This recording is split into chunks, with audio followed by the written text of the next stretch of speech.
Olá, uma ótima tarde, Brasil. Começamos agora mais uma edição do Agricultura BR, aqui pelo canal do Boi, pela internet e TV Imaculada Conceição.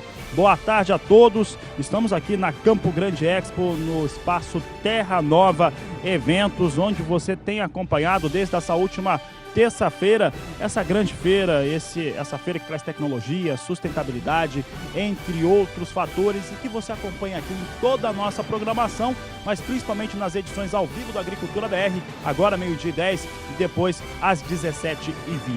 E olha, por aqui nós vamos falar de muita coisa, vamos falar sobre feira agropecuária voltada para a agricultura familiar, vamos trazer em destaque também tecnologias para plantio de pastagens no campo. Você vai saber um pouco mais a respeito da integração lavoura-pecuária. Aliás, por aqui é o dia da integração lavoura-pecuária. E eu vou começar o programa como sempre começo. Vou falar um pouco a respeito de mercado, porque depois de 4 sessões seguidas de fortes altas para a soja negociada na Bolsa de Chicago, hoje a alta continua. Hoje chegou a operar em queda Chicago no mais curto prazo, mas vem com alta de novo, vai ganhando cerca de 4 centes as posições de mais curto prazo. A posição de julho, que é a que tem maior liquidez neste momento, é negociada a $8,76 mais 6 por bushel, vai ganhando 4 centes e meio de dólar no momento, enquanto que a posição de agosto é negociada a $8,83 mais 2. Esses são os negócios que temos com soja na Bolsa de Chicago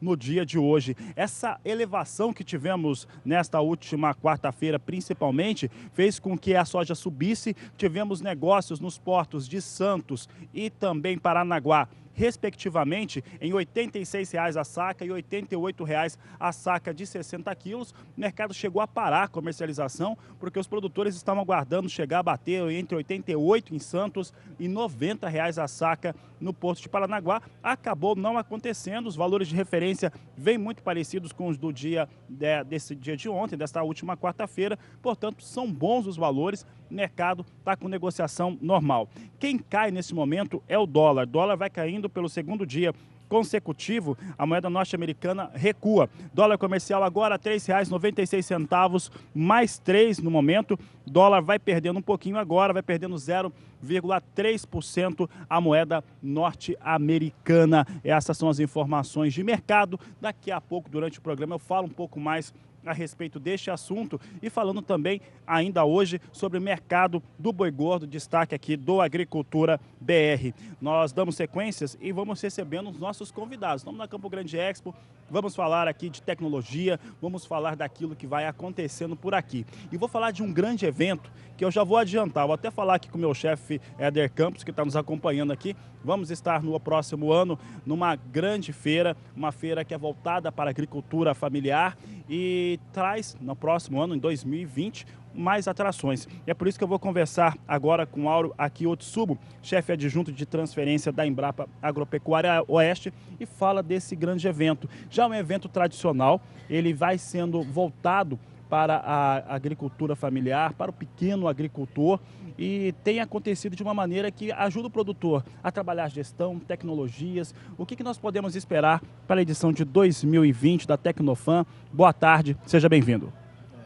Boa tarde, primeiro agradecer o espaço, né? Você colocou muito bem.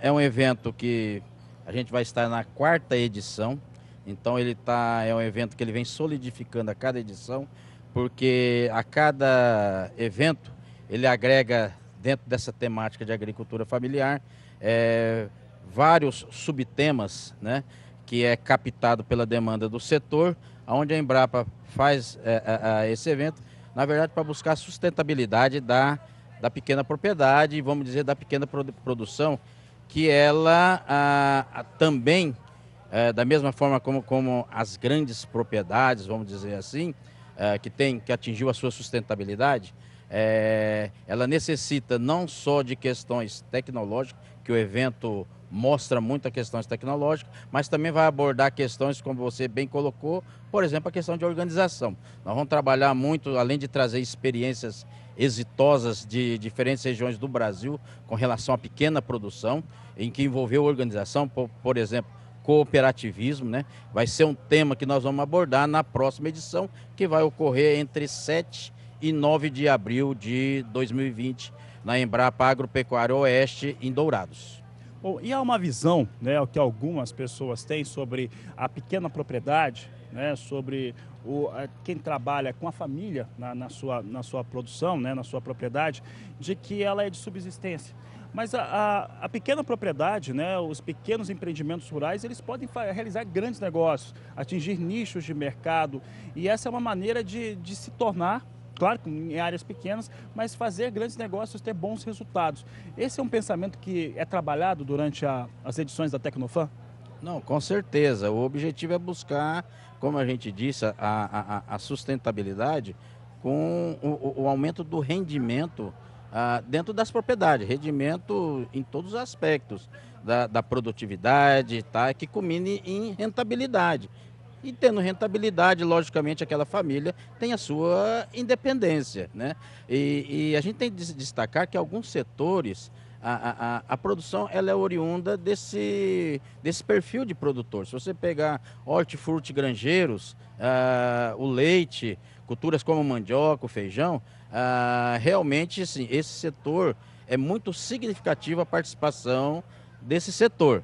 Então, a gente não tem uma visão somente aquela visão apaixonada da subsistência, que é importante, a segurança alimentar é importante, mas a gente busca de levar possibilidades de se tornar independente aí as pequenas propriedades, essa é a intenção. Então no evento, além dos aspectos tecnológicos, nós vamos mostrar muita coisa na área de hortifruti granjeiro, do que tem aí de ponta, né, de frutas, de coisas que são mercados que pode ser acessado por esse perfil de produtor, também como a questão da organização, a questão do crédito para esse setor, que há créditos com linhas, inclusive, de juros mais baratos, e a gente tem dados aqui que, por exemplo, no estado ela é pouco acessado, né?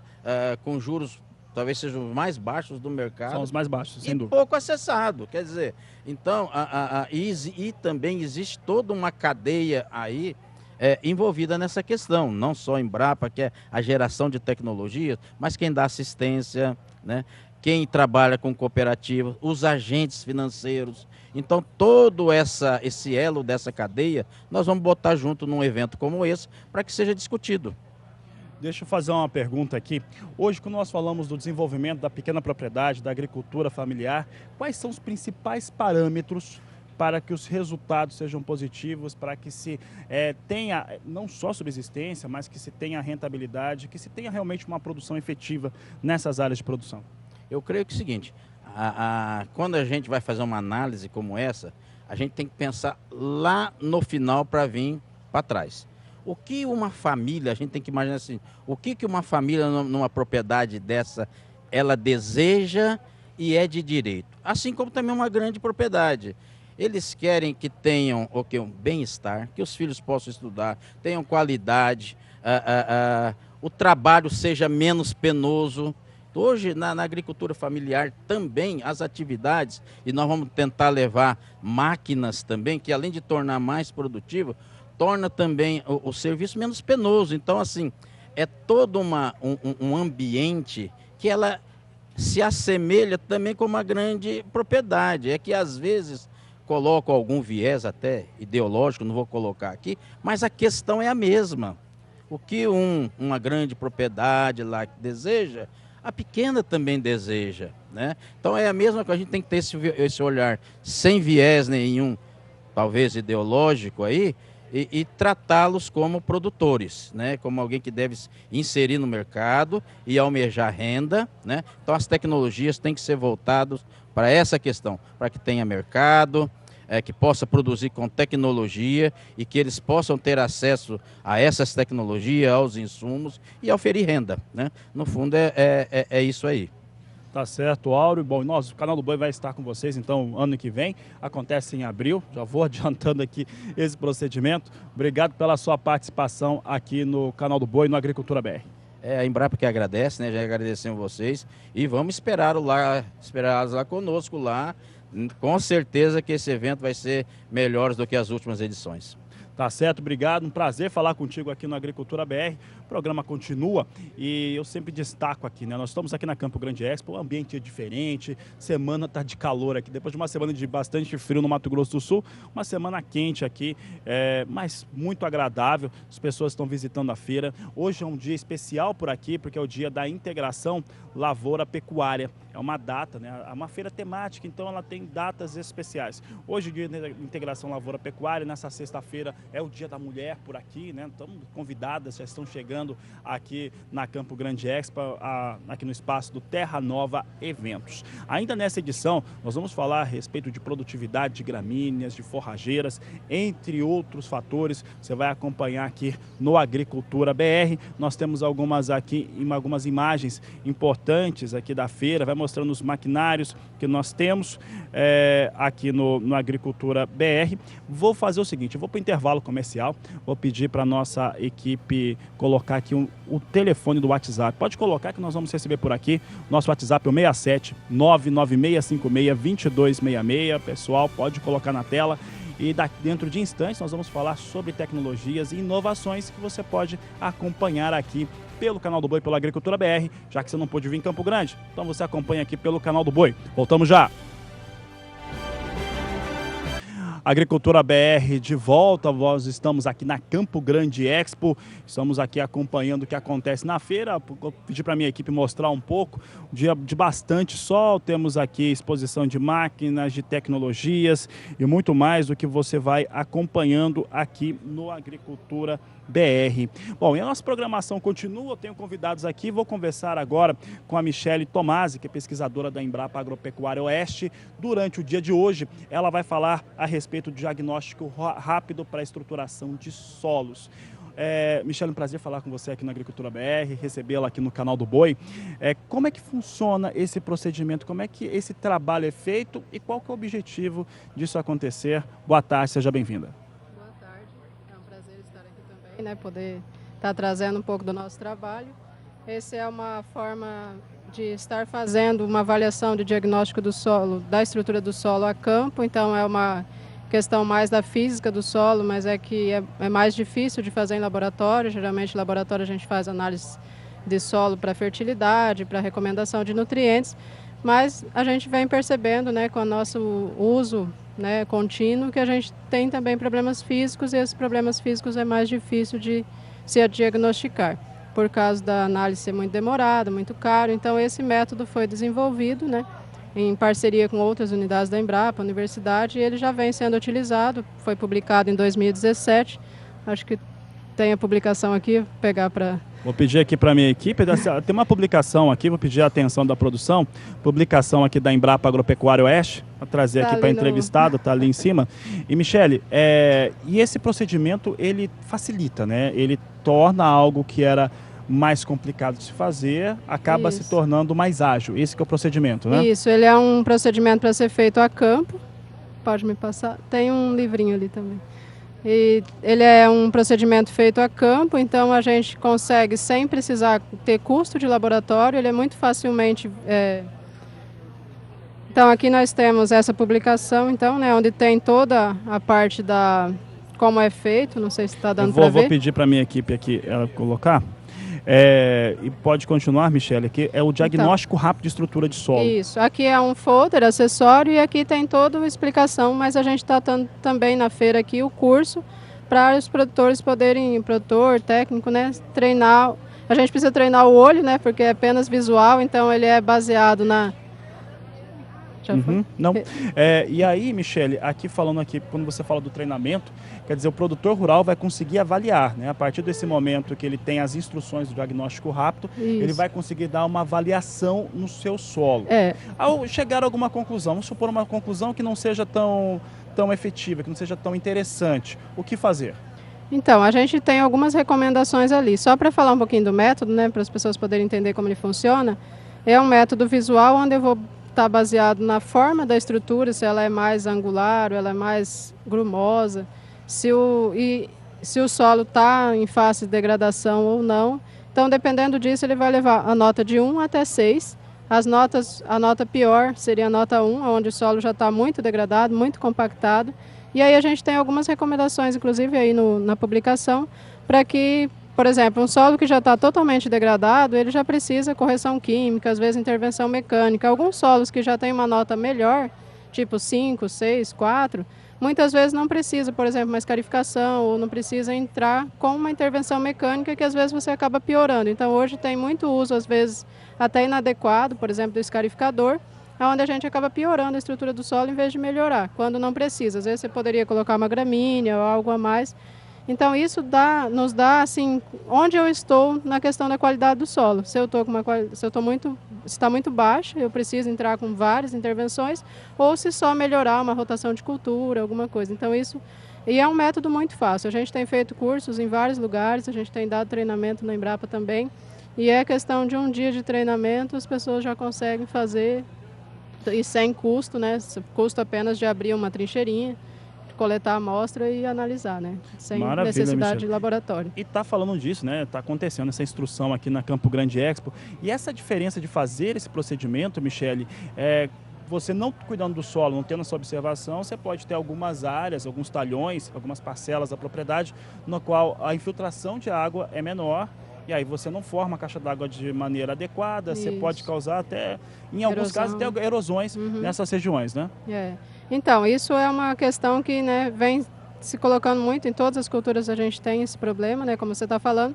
E muitas vezes o diagnóstico de compactação ele é feito usando apenas o penetrômetro. O penetrômetro é um acessório que a gente pode utilizar, só que ele não nos mostra real como está essa estrutura que você está falando, essa questão da infiltração e tal. E quando a gente tem notas boas no DRESS, ela está relacionada com notas boas de infiltração, de biologia do solo muito boa. Então, assim, a gente tem, porque quando a gente fez o método, a gente testou vários outros análises que são feitas, tanto em produtividade como as análises de laboratório, para que tivesse uma boa relação. Então, se a gente tem uma nota boa, a gente pode esperar que a gente tenha também uma boa infiltração, uma qualidade geral do solo, né? Michele, para encerrar aqui, se nós quisermos, o pessoal que está nos acompanhando em todo o Brasil, quer saber mais sobre isso, quer saber um pouco mais sobre essa técnica, quer ter acesso à publicação aqui, ao documento, ele está no site, está na internet? Está disponível, né? Já acho que está passando o endereço aí.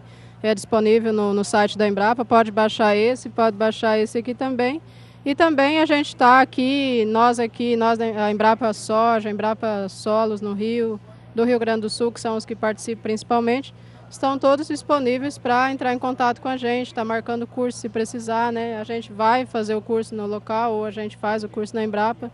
Tendo demanda, a gente tem feito os treinamentos, né? E o pessoal tem gostado bastante e já utilizando nas suas propriedades, ou as cooperativas também têm colocado dentro do seu kit de atividades para avaliação. Tá certo. Michele, tá no ar mesmo o endereço, lá em embrapa.br/DRS/publicações, acessa, né? Tá interessante, isso aqui pode garantir melhor resultado de produção, pode trazer ali impedir que você tenha prejuízo no seu solo, que vai prejudicar aí toda a sua produtividade, produção. Então, participe, tá? Acesse e entre em contato com a Embrapa. Michele, quero agradecer a sua participação. Muito bom recebê-la aqui no Agricultura BR. Eu que agradeço.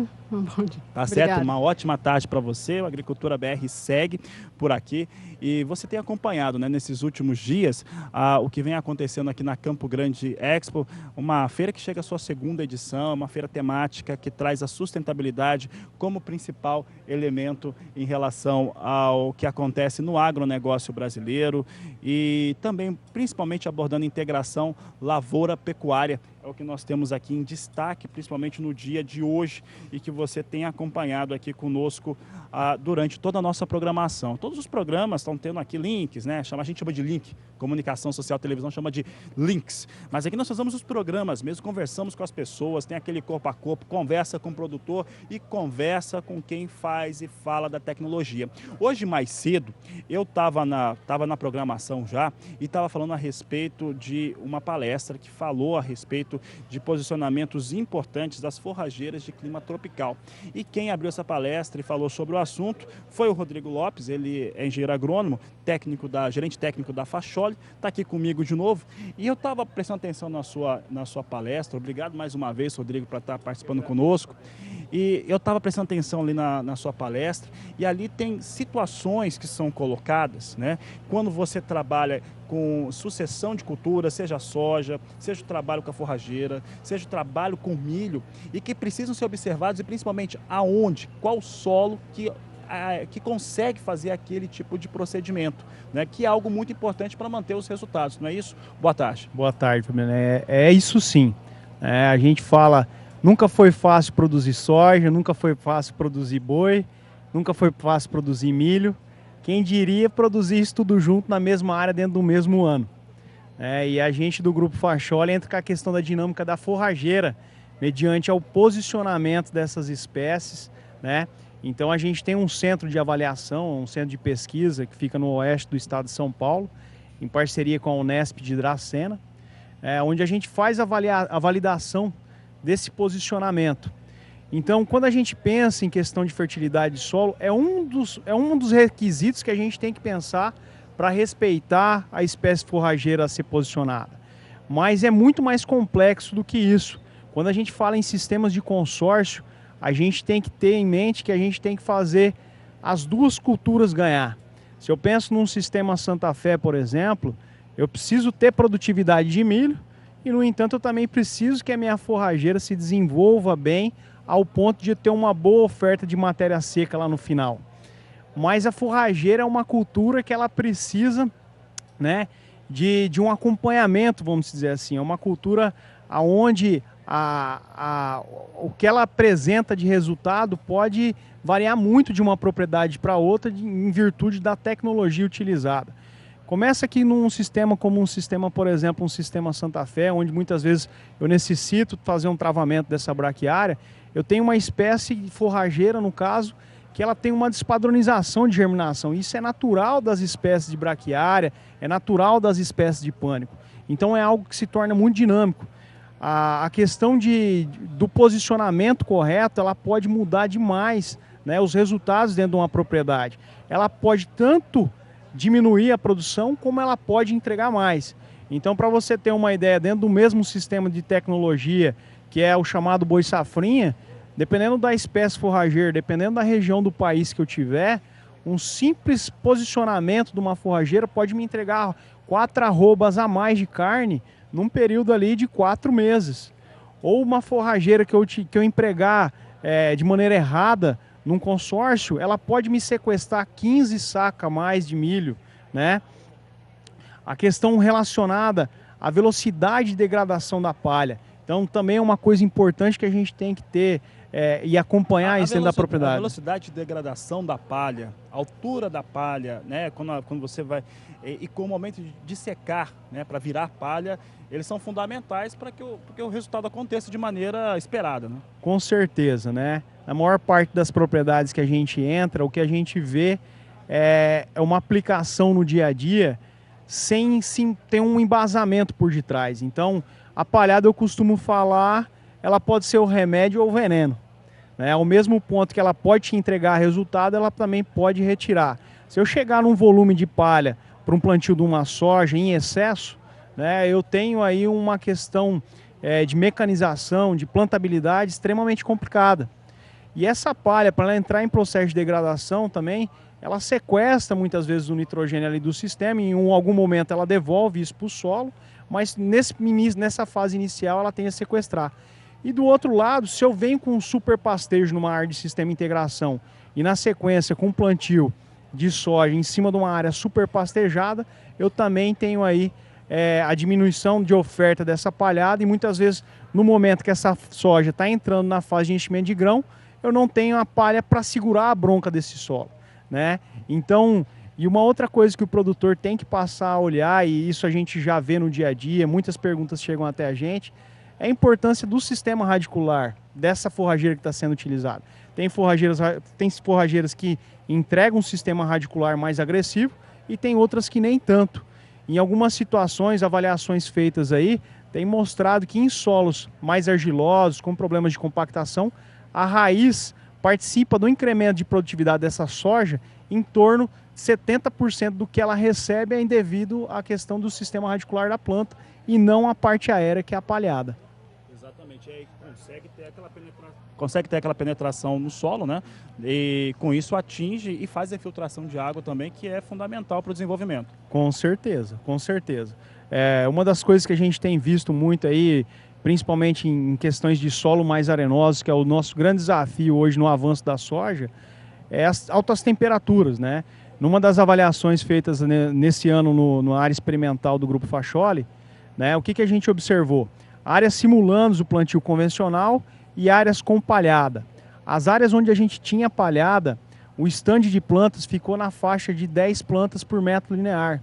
Na onde eu simulei o plantio convencional e trabalhei sem cobertura, o estande de plantas veio para 5,7. E essa diminuição do estande de plantas é em virtude da alta temperatura. Houve uma divergência da área onde não tinha palha para onde eu tinha palha, uma oscilação de temperatura na ordem de 14 graus no solo. E essa temperatura em excesso, ela fez com que a soja tivesse uma morte por escaldadura, comprometendo consequentemente o estande e comprometendo lá na frente a produtividade dessa cultura. Então, hoje, por onde a gente passa, a gente costuma falar que palhada em sistemas de solos arenosos é uma obrigação a gente ter, né? E na hora, num solo numa textura mais argilosa, elas nos passam a ser um seguro, né? Visto que esses solos argilosos, elas têm uma capacidade de campo maior e, consequentemente, conseguem reter água por um tempo mais prolongado. Mas não deixa de ser importante.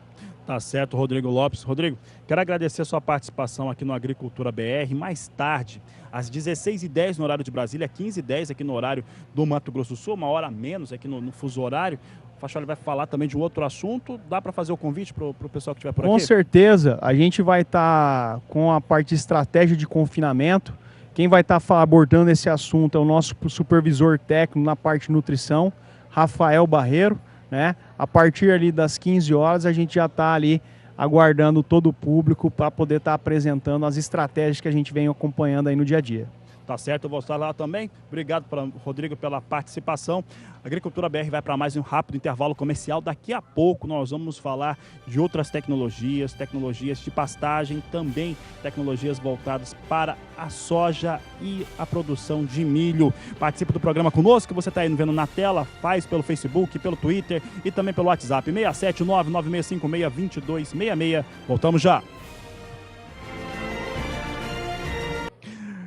Agricultura BR de volta no ar. Nós uma vez estamos aqui na Campo Grande Expo, no espaço Terra Nova Eventos, grande feira da sustentabilidade, da integração lavoura-pecuária, acontecendo na capital do estado do Mato Grosso do Sul. E eu tenho grandes convidados aqui. Agora eu vou conversar com a Mariana Aragão, ela que é pesquisadora da Embrapa Gado de Corte e vai falar sobre um assunto bem bacana, vai falar sobre gestão financeira na pecuária. Mariana, prazer falar contigo mais uma vez aqui no Agricultura BR. Hoje aqui num espaço diferente, né, na Campo Grande Expo. E essa questão, a gestão, né, nós podemos dividir a gestão em várias áreas e uma daquelas que mais preocupa, claro, que é a gestão financeira. Hoje, como que o procedimento da gestão financeira é feito nas propriedades, nos grupos de pecuária do país? Antes de falar do assunto em si, Mariana, boa tarde, seja bem-vinda. Boa tarde, obrigada pelo convite. Bom, falar de gestão sempre é um pouco complicado, porque a gente sabe que, infelizmente, a área dentro da propriedade rural é a área que mais deixa a desejar, né? As pessoas, em geral, os produtores são bastante, acompanham bastante a questão de produção, de produtividade dos animais, mas a parte financeira, a parte econômica sempre fica às vezes meio de escanteio. E falar de gestão financeira especificamente, a gente sabe que os desafios são grandes, né?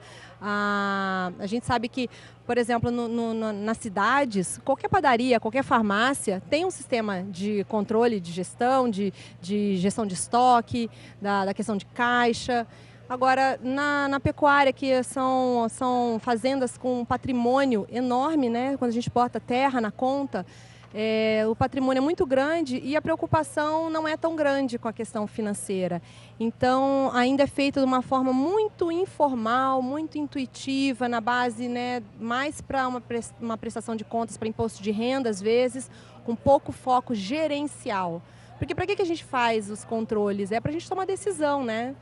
E tomar boas decisões. E para isso a gente precisa de boas informações, né? Então, o produtor realmente precisa aprimorar um pouco mais esse controle, esse cuidado com a questão financeira.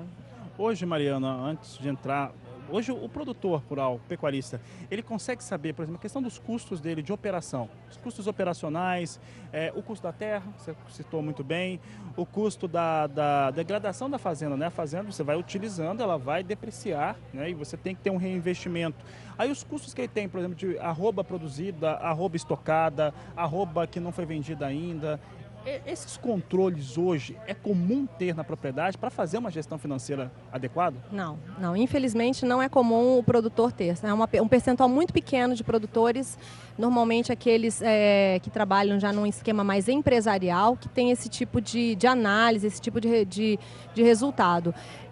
A maior parte dos produtores foca basicamente na questão de margem bruta, né? Receita menos despesa, basicamente é isso.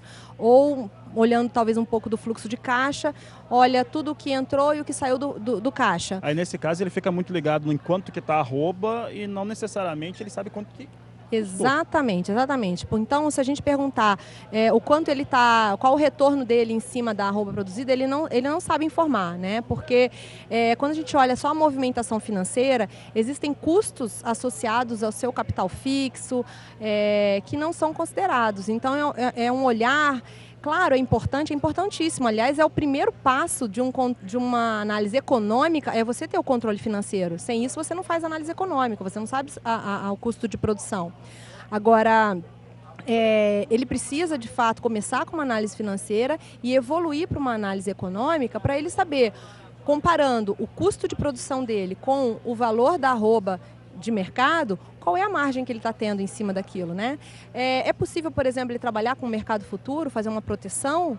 Ele só pode fazer isso se ele souber o quanto que ele produziu, que valor que ele produziu, para saber que margem que ele quer de proteção em cima dessa produção, né? Dessa arroba. Então, de fato, é um passo a passo que os produtores precisam talvez acelerar um pouco nesse sentido porque a gente sabe que a tendência é o mercado se acirrar cada vez mais, vai ficar cada vez mais competitivo, mais difícil, né? Margens menores, exato.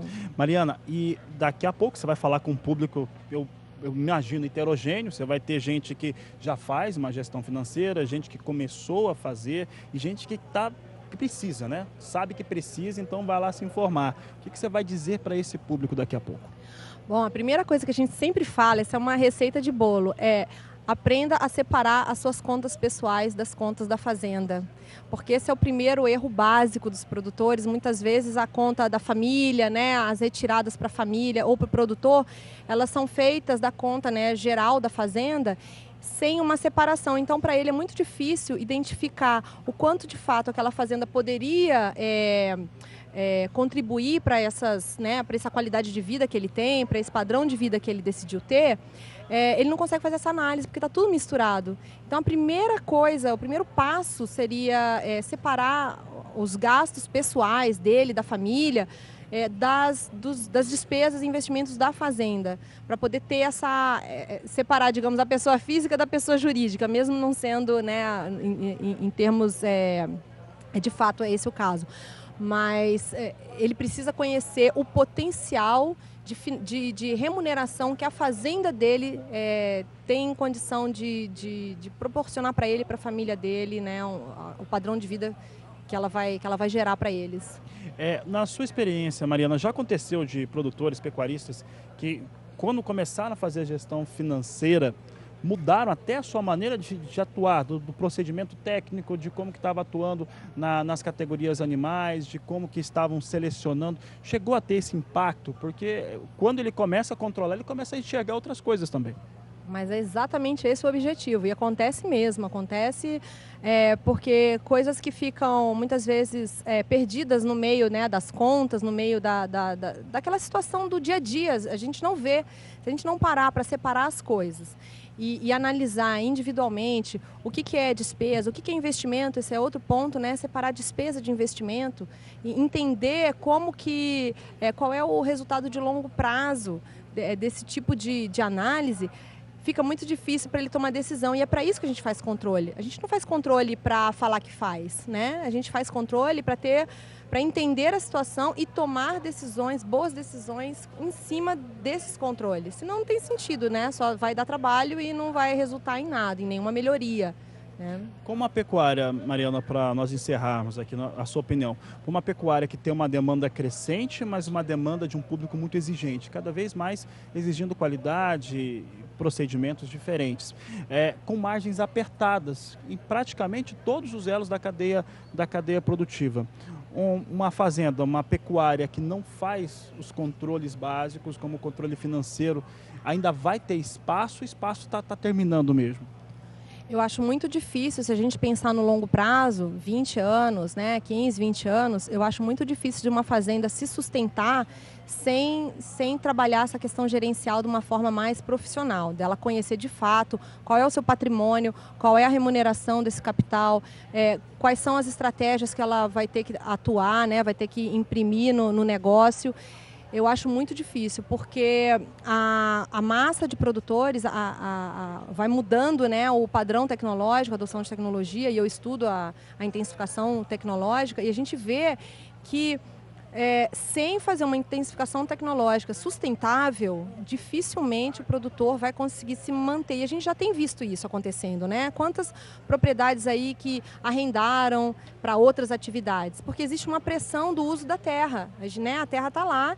Se eu estou sendo improdutivo, ou estou produzindo, né, num patamar muito aquém do potencial daquela área, eu acabo sofrendo pressão de outros grupos para usar. Então vem um parceiro, vem um vizinho, me oferece para arrendar. E é isso que vai acontecendo, né? Até o momento que de repente ele até vende a fazenda, porque fica insustentável, ele fica ali sendo pouco produtivo, né? Então eu acho que essas pressões vão aumentar. A gente vai ter que... Nós temos um desafio grande, que é alimentar um mundo. O Brasil é considerado um player importantíssimo nesse mercado mundial. E a gente tem que assumir esse papel realmente de protagonista nessa questão, e nós vamos ter que usar bem as nossas áreas, usar bem o nosso patrimônio, sendo mais eficientes. Mariana, para encerrar, vou fazer uma pergunta que eu tenho feito para todo mundo que eu entrevisto sobre pecuária, a respeito de visão de futuro. Qual que, no seu entendimento, nos próximos 15, 20 anos, qual que é o perfil que a pecuária brasileira tem que ter? Né, desenvolvendo, tendo as informações corretas, fazendo os investimentos necessários, qual que é o perfil que a pecuária brasileira tem que ter para seguir sendo competitiva, e não só competitiva por escala, mas competitiva por qualidade? Sim. É uma ótima pergunta, e quem acertar, né, ganha o prêmio de $1 milhão de dólares, mas eu creio que o caminho da intensificação é um caminho sem volta. O caminho da automação, né? A gente vê várias iniciativas surgindo com a questão de inovação, mas vai ser um mercado mais diverso, né? A gente vê também algumas ameaças. A questão da imagem, nós vamos ter que trabalhar muito bem a imagem da carne. Nós temos que admitir que a gente trabalha com um mercado, com uma indústria que abate animais. A gente tem que encarar isso de frente, né? Mas mostrar que a vida desses animais no pasto é uma vida boa, que eles estão sendo bem cuidados, eles estão sendo bem tratados, que eles têm respeito, né? Então, eu acho que a gente tem que trabalhar mais essas questões. Vamos ter vários desafios, várias controvérsias aí com questão ambiental. Acho que temos que usar o nosso bem maior, né, a natureza, em nosso favor. Nós temos nós estamos numa posição extremamente privilegiada, com mais de 60% da nossa área, né, do Brasil preservada. Nós temos que capitalizar em cima disso e não pensar talvez em, já temos 60%, vamos então abrir mais áreas. Não, nós temos muita coisa para fazer no que a gente já tem aberto, melhorar muito. Depois, algum dia, quem sabe, daqui uns 50 anos, a gente começa a conversar sobre, né, abrir novas áreas. Mas, no momento, nós podemos triplicar a nossa produção somente com as áreas que a gente tem, especialmente agora com sistemas integrados, que também é um novo paradigma, que o Brasil tá na fronteira desse conhecimento aí. Então, eu vejo um futuro muito positivo, mas de muito trabalho e de uma necessidade da gente ser muito estratégico e muito bem inteligente na forma como a gente vai lidar com essas pressões que vão surgir, a gente precisa saber se comunicar melhor, especialmente com o público que não é do agro. Tá certo, Mariana, muito obrigado pela entrevista, foi um prazer conversar contigo aqui na Todo Agricultura meu, BR. agradeço. Conversei com a Mariana de Aragão, pesquisadora da Embrapa Gado de Corte, falou coisas muito bacanas aqui para nós, falando um pouco a respeito da pecuária, falando da gestão financeira, olha como que isso é importante, né? Gestão financeira para o desenvolvimento de qualquer atividade é fundamental. Bom, eu estou aqui na Campo Grande Expo, você já sabe disso, você está ligando na televisão agora, não viu a programação da semana? Então, nós estamos aqui na Campo Grande Expo, acontece no Terra Nova Eventos.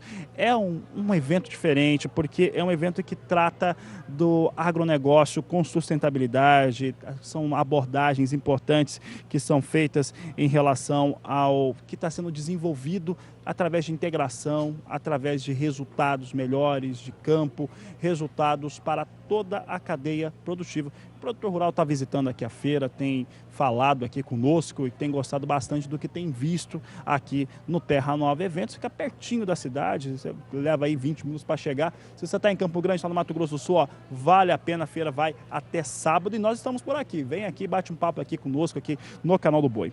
Eu vou conversar com o Eduardo Figueiredo, engenheiro mecânico. Ontem eu já conversei com o Eduardo Figueiredo, foi uma entrevista bem bacana, teve uma boa repercussão, Eduardo, e nós vamos falar agora de um outro tema, né? Tratando de outros temas, falando principalmente sobre segurança alimentar, falando um pouco a respeito daquilo que nós temos aqui de tecnologias que podem garantir esse tipo de situação. Segurança alimentar já é uma expressão, Eduardo, que as pessoas têm usado bastante, né? E ela tem um significado, né? Ela tem um patamar ali do que elas são os parâmetros para a população, né? E é algo que precisa ser seguido e ser perseguido, né? Porque você tem que atingir esses níveis. Como é que a tecnologia pode ajudar nisso? Boa tarde, seja bem-vindo mais uma vez.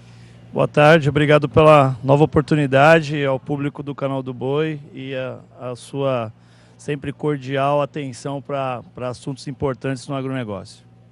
Eduardo, o que seria isso? Como é que a tecnologia pode dar esse suporte para se atingir essa questão da segurança, chamada segurança alimentar? Vamos lá, segurança alimentar é um tema muito crítico no Brasil, porque o país é grande, a população está aumentando exponencialmente e todos os dias na mesa do brasileiro você tem produtos, né? A pergunta que fica é, você sabe a origem desses alimentos? Você sabe como que esse alimento foi produzido, foi manuseado na indústria, foi embalado, se ele foi vistoriado, se teve selo de inspeção municipal, se teve selo de inspeção federal nesse alimento? Então, o que a gente tem acompanhado claro, existe a veia de produção de produtos. Vamos dar o exemplo aí de hortifrutis, de mel, de produtos aí que estão no dia a dia, no lácteos, né, derivados de lácteos, que infelizmente a gente vem acompanhando, está sendo comercializado, mas não tem nem selo de inspeção municipal. Então isso é um pouco preocupante, né, e algumas empresas e algumas indústrias estão criando esses selos de qualidade, estão criando essa parte de segurança alimentar para, com o advento do consumo e a pesquisa por parte do consumidor de saber a procedência desse alimento, que riscos ele está colhendo ou não, né? Hoje você tem um consumidor médio no Brasil, que ele começou a querer um outro tipo de produto. Se nós pegarmos aqui quem consome hortaliças, por exemplo, com frequência, ele quer um produto, alguns vão querer um produto orgânico. E ok, quer um produto orgânico, mas ele quer saber também aonde foi produzido esse produto orgânico, da onde ele está vindo. Tem gente que está preocupada em saber se o produto que ele consome está gerando emprego, está rentabilizando na região dele. Ele mora, por exemplo, lá em São Paulo, ele quer saber se é do entorno de São Paulo. Mora em Goiânia, quer saber se é de Goiânia ou em torno de Goiânia. Tem gente preocupada com esse tipo de ponto de vista, inclusive dá preferência quando está comprando da região dele. É uma coisa até que está acontecendo com uma certa normalidade, Eduardo. Sim, bastante. Semana que vem, por sinal, está acontecendo uma das maiores feiras de orgânicos na versão brasileira, que é a Biofac, em São Paulo. Vou estar lá fazendo até uma palestra sobre projetos orgânicos no Brasil. Até em Campo Grande a gente está em tratativas aí de um projeto empreendedor, inovador, a gente trabalhar com o cinturão verde ao redor de Campo Grande, podendo fomentar 400, 500 produtores de hortifruti, criando um padrão de segurança alimentar desde o manuseio do produto da porteira para dentro e depois, claro, da porteira para fora, né? Critérios de embalagem, de rótulo, de inspeção, né? Está sendo capitaneado aí por pessoal que vem do manancial verde ao redor de Campo Grande para promover o quê? Sustentabilidade, né? O produtor hoje ele quer agregar valor na segurança alimentar. Primeiramente ele está dizendo, ó, dona de casa, você está comprando meu produto, eu te dou a segurança de que esse produto ele foi manuseado, ele foi totalmente produzido dentro de padrões, mas que ele na prateleira de uma gôndola do supermercado, ele não vai oferecer nenhum risco para uma criança, né, para um filho, ou seja, que todo dia está consumindo um produto que muitas vezes não tem. Claro, a gente quer tirar um pouco dessa informalidade, né, do produto que está na gôndola do supermercado. Hoje tem auditorias de produção, por exemplo, para hidroponia. Hoje você tem toda a parte de embarque e transporte desse produto, está condicionado em temperatura, se chegou bem no supermercado, né? Se o produto não passou da data de expiração que está na gôndola. Isso é um grande problema hoje no Brasil inteiro, né? A questão hoje de adequação, né? A gente não tem braço fiscalizatório, né, disponível para isso. Então, que o governo possa credenciar empresas certificadoras, empresas que estão ali acompanhando toda a origem do produto, para que dê essa segurança, né? Empresas multinacionais já estão fazendo isso, pega uma Nestlé, uma P&G, eles fazem isso. Mas nem todo mundo é uma multinacional. Mas, enfim, a ideia é que de um pequeno produtor de agricultura familiar ou em associativismo, ele possa produzir um produto que vai ser um produto de primeira linha numa gôndola do supermercado. Eduardo, vou fazer aqui uma linha de pensamento a respeito de quando que você sobe, fazendo um comparativo com o esporte, né, quando o sarrafo fica mais alto. Quando o produtor rural, e eu sempre lembro do pecuarista, quando ele começa a produzir um gado de melhor qualidade, começa a ter melhor acabamento, começa a ter uma melhor genética, ele não consegue voltar, nem se ele quisesse ele consegue voltar atrás. Então você puxa para cima os padrões de qualidade, esse é um fato. Agora há pouco estava falando com a Mariana de Aragão da Embrapa e a gente já falou muito sobre isso. Depois que ela sobe aquele nível, depois que ele sobe aquele nível, ele não desce mais.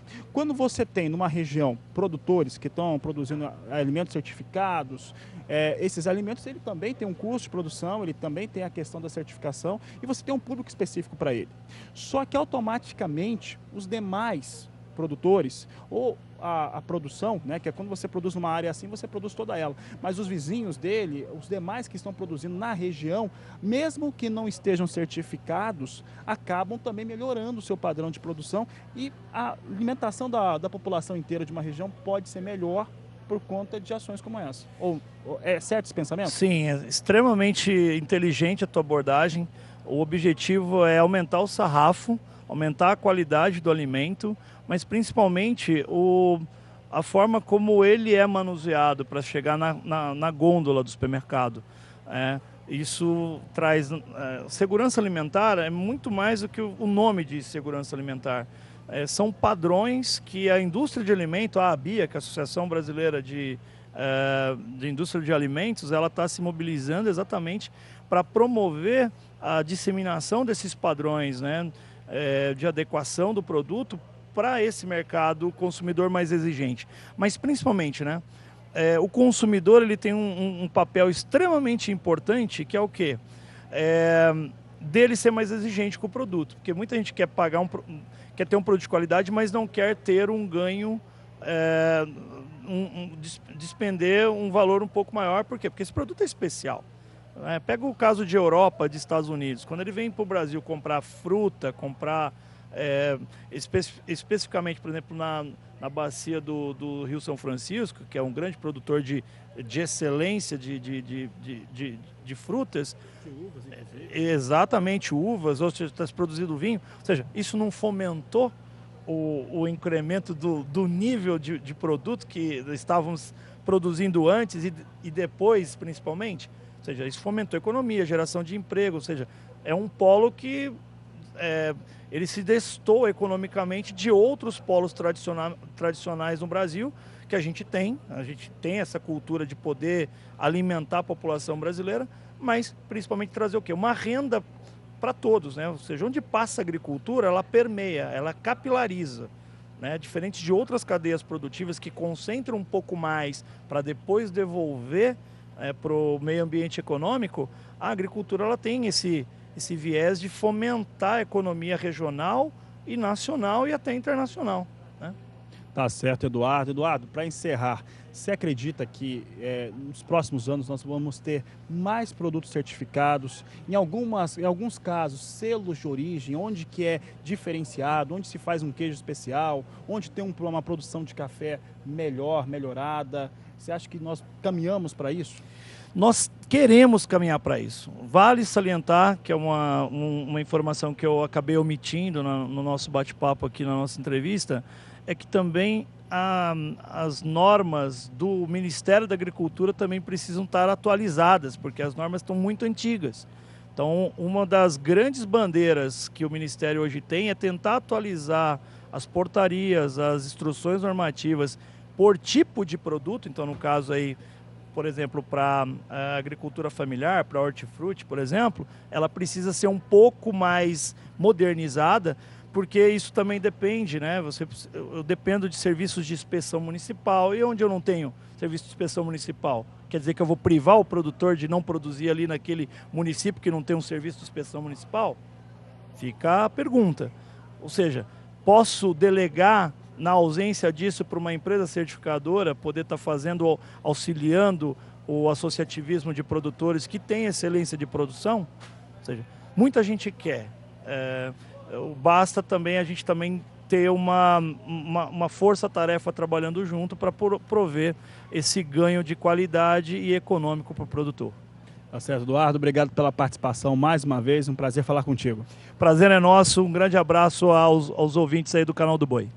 Obrigado, Eduardo. Olha, estamos aqui na Campo Grande Expo, são atrações, são muitas delas, tecnologias, são informações que são tratadas para o produtor rural melhorar a sua produção e, claro, a rentabilidade. A Agricultura BR vai para mais um rápido intervalo comercial. Daqui a pouco nós vamos falar sobre outras tecnologias de pastagem. Eu estava aqui fazendo uma entrevista, conversando com o Eduardo, com a Mariana, agora nesse bloco, e eu estava vendo que está aparecendo ali como que você acessa, né? Como que você pode acessar, ter ali o aplicativo do SBA Player para assistir o Canal do Boi, o Agrocanal, através do seu celular. Inclusive eu tenho ele aplicado, né? Tá aqui no meu celular, tá aqui do meu lado, né? Aqui a gente usa como agenda, usa como tudo, tá? As informações estão aqui e eu vou usando, e eu acompanhei aqui parte da programação aqui pelo aplicativo, funciona bem demais. Então acesse você também, você vai poder fazer seus negócios, acompanhar as informações através do seu aplicativo. Nós vamos para o intervalo comercial, daqui a pouco eu volto com muito mais informação para você. Primeira praça encerrando, então, daqui a pouco, às 15 horas, desse leilão judicial. Eu vou chamar a atenção agora da pecuária brasileira, atenção pecuaristas do Brasil. Vou falar aqui um pouco a respeito de nutrição para bovinos e vou falar com esses amigos aqui. O pessoal da Matsuda está aqui comigo, meus convidados nesse finalzinho dessa edição do Agricultura BR. Estou aqui com Fernando Carvalho e também com Wagner Granado, médicos veterinários. Vamos falar um pouco a respeito dessa nutrição. Um prazer recebê-los aqui no Agricultura BR, aqui no Canal do Boi, nesta Campo Grande Expo, nessa grande feira que nós estamos presentes. Boa tarde. Boa tarde a você, boa tarde a todos os ouvintes. É um prazer estar com vocês. Boa tarde, Fabiano. Eu agradeço a oportunidade da gente estar aqui expondo algumas ideias nossas, algumas maneiras nossas de enxergar a nutrição animal e esse momento que nós estamos vivendo. Bom, e a questão é essa mesmo, né? Vocês estão apresentando aqui, na tarde de ontem eu falava aqui na edição de ontem a respeito da programação da Matsuda e teve algumas palestras, falou sobre diversos assuntos, né? Em relação à nutrição dos bovinos hoje, quais são os desafios que existem no campo e como que a tecnologia, como é que a Matsuda consegue auxiliar o pecuarista, o produtor rural a enfrentar esses desafios? Como você disse bem, ontem à tarde a Matsuda fez um workshop onde colegas nossos, eu e outros colegas falaram sobre pastagem, falaram sobre nutrição na transição e nutrição fetal. O que a gente imagina? Nós estamos saindo de uma época de chuva, né? Essa chuva veio mais tarde do que o normal. Teve um veranico violento no início do ano, as pastagens estavam fracas no início do ano, choveu, Aí você teve uma rebrota boa, você teve um pasto bom. Agora, com vindo a onda de frio, a braquiária sente isso. Então, essa variância de 15, 20 graus é muito... Ela começa a sementear, começa a fibrosar, cai a proteína dela quase metade, a energia dela cai, mas não tanto, mas cai, os níveis minerais caem. Então tem que mudar a dieta. A gente fala suplementação mineral de transição. É aquela que você tem um pouco de proteína, um pouco de energia para manter o ganho de peso animal, para o animal continuar produzindo. E lembrar sempre que a vaca está sofrendo a desmama agora. O processo maior de desmama no Brasil Central, Mato Grosso e agora, Mato Grosso do Sul. Você tem animais prens que estão desmamando, você tem que cuidar do bezerro que desmama e cuidar também da vaca que está sendo desmamada e que está com uma prenhez lá dentro também. Essa é a nossa maior função. Nutrir o que o pasto não está dando através da suplementação mineral. Tá certo. E Wagner, essas observações, né, que foram feitas agora pelo Fernando, essas observações, o produtor rural está atento, porque quando você tem essas situações, nós temos algumas situações de campo, né, que acabam ocorrendo. E se faz mal para todo mundo, né, vamos colocar assim, para as pessoas, né, que essas alterações climáticas, claro que vai fazer mal para a planta também, isso vai infringir sobre o rebanho. O produtor está de olho nisso? Ele está atento a essas mudanças, como elas acontecem? Cada vez mais, né, Fabiano? Cada vez mais. Hoje em dia, a gente costuma dizer que o amadorismo está desaparecendo do campo, né? E esse é o nosso trabalho, esse é o nosso foco, a nossa presença junto ao produtor rural, para estar alertando sobre tudo isso daí. Nós estamos aqui na presença do Dr. Fernando Carvalho, o idealizador da nossa linha de nutrição animal. E nós nos orgulhamos hoje de termos uma linha de nutrição animal que eu posso considerar a mais completa hoje do Brasil, né? Por quê? Porque antigamente nós falávamos em 3, 4 produtos. O mercado comprava o sal, o mercado comprava o suplemento mineral em cima do ponto de fósforo, né? Porém, não eram levadas em consideração as variáveis de mudanças, principalmente climáticas e mudanças de desempenho que esse animal tem no decorrer do ano. Então, o que a gente precisa hoje? O que eu mais insisto hoje junto à minha equipe, nós temos uma equipe aqui em Campo Grande que atende grande parte do Mato Grosso do Sul, estar sempre treinando essa equipe, porque o nosso papel como, de certa forma, um extensionista rural, ainda que representando uma empresa comercial, é mostrar para o produtor o quanto ele pode deixar de perder dinheiro. Aquela pecuária do passado, conservadora, onde ora se perdia, daqui a pouco entrava com o argumento de que não, quando chove vai ter um ganho compensatório. Hoje em dia nós não podemos mais. A gente brinca que antigamente bastava você ter o boi, você estava ganhando dinheiro. Bastava você ter o boi, o animal envelhecer na sua mão, você estava ganhando dinheiro. Hoje não. Hoje os programas de incentivo da indústria frigorífica, os programas de incentivo do próprio governo do estado aqui do Mato Grosso do Sul através do Precoce, enfim, ele nos mostra que é o pecuarista hoje que consegue ganhar dinheiro com pecuária. E para que essa nossa pecuária possa fazer frente financeiramente falando à agricultura, é aquele que está investindo em tecnologia, é aquele que está aplicando os produtos modernos, aplicando os produtos na hora certa. Não tem mais aquele produto que serve para as águas, para a seca, que serve para a vaca, que serve para o boi. Então, o nosso papel é estar sempre orientando para que o produtor use o produto correto. Mas respondendo especificamente a pergunta que você me fez, cada vez mais o produtor rural está antenado para isso e pede que as empresas também estejam aptas a atender essa expectativa. Em relação a essa questão empresarial, vou fazer a pergunta para os dois.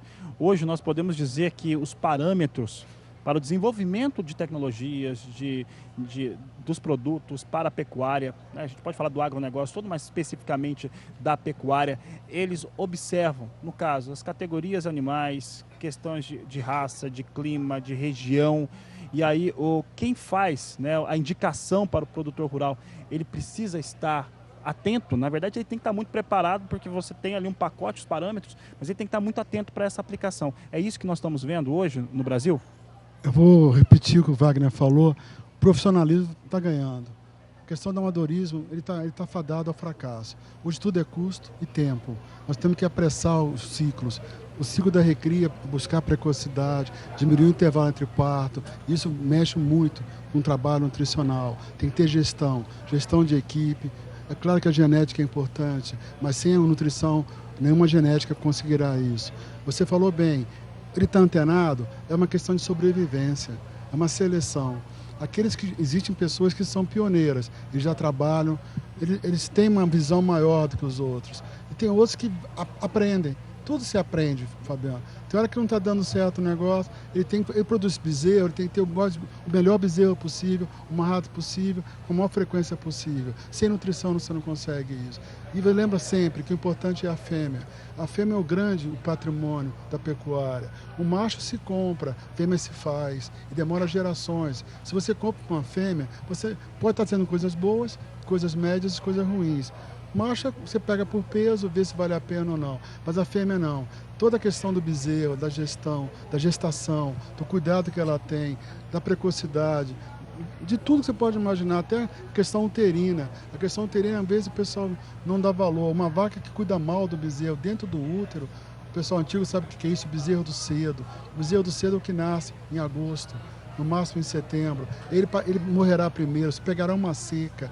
Então, essa que a gente quer fazer, o que a Matsuda, que o Wagner comentou bem, é o seguinte: nós estamos aqui para ajudar, são 140 fórmulas, para cada época do ano você tem uma, para cada bioma tem uma, para o Pantanal é um jeito, para o Cerrado é outro, para o campo é outro, onde tem uma passagem braquiária de um jeito, pânico é outra, a umidícula é uma, e a gente respeita isso. A Matsuda tem uma tecnologia de mais de 30 anos em nutrição, baseado em quê? Em bioma, pastagem, ambiente, necessidade, classe de animal. O que a gente quer é isso, dar o melhor produto possível, dentro da maior realidade do cliente, que ele ganhe dinheiro. A finalidade nossa é que ele ganhe dinheiro.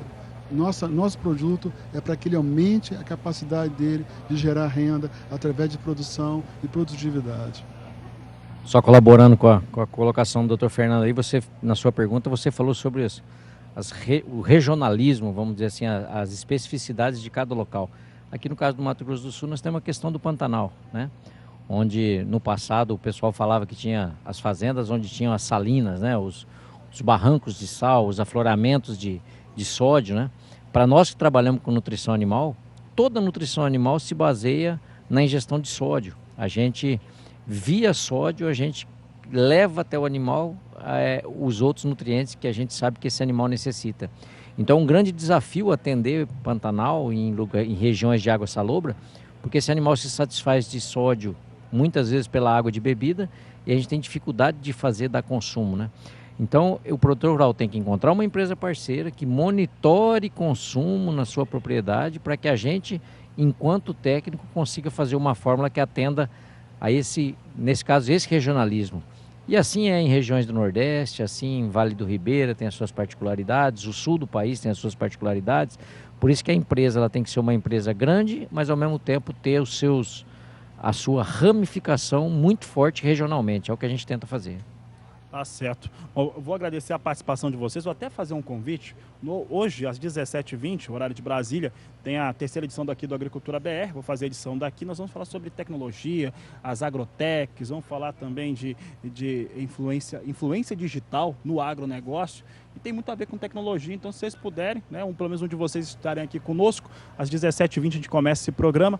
Quero agradecer a participação de vocês aqui no Agricultura BR e falar um até já, então.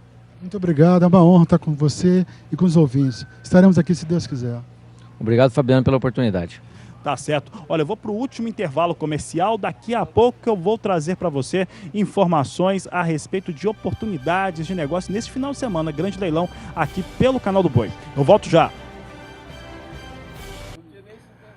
Bom, essa edição do Agricultura BR vai ficando por aqui. Olha, você vai ter informações a respeito dessa grande atração, o leilão do Nelore Birigui, durante a nossa programação e também no Agricultura BR, que volta às 17h20 na terceira edição. Então, a todos uma ótima tarde. Vamos despedindo aqui com imagens da Campo Grande Expo. Um grande abraço a todos e até daqui a pouco.